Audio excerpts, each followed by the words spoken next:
Welcome you to the family. Welcome you to the family. I'm coming to you with another powerful word of God coming from Joshua, first chapter, verse 9. And it reads, it says, haven't I commanded you to be strong and courageous?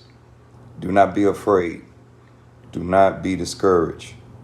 For the Lord your God will be with you wherever you go.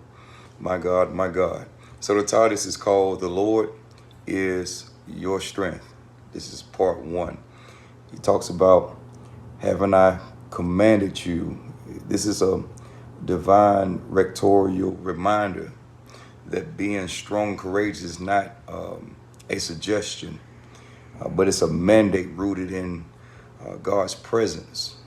My God, it's a divine mandate that emphasizes that the instruction to be fearless comes directly from a higher authority, making it a divine directive rather than an option.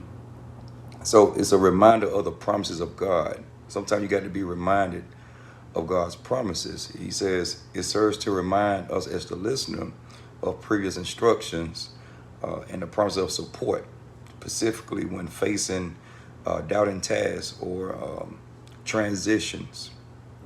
It's a foundation of courage. We need God's strength as we go through things. He says the question initiates a command to be strong and courageous and not to be frightened and dismayed, acknowledging human fear, but directing a shift towards faith. And I believe that's where we at right now. We need courage from God.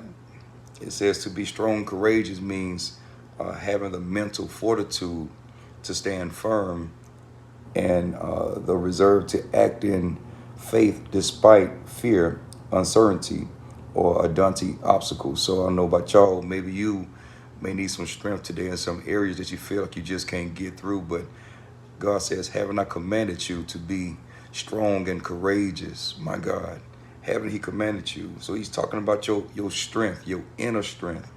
That's your firmness. That means to the ability to stand firm in your convictions, maintain your emotional stability, and harden yourself against discouragement or intimidations. It's time that we get strong, courageous in the Lord. You know, it's time to get courage. It's time to get strength. And so we got to trust God's divine presence. Biblically, the command is rooted in the promise that you are not alone, that God goes with you to empower your actions. Be strong, courageous.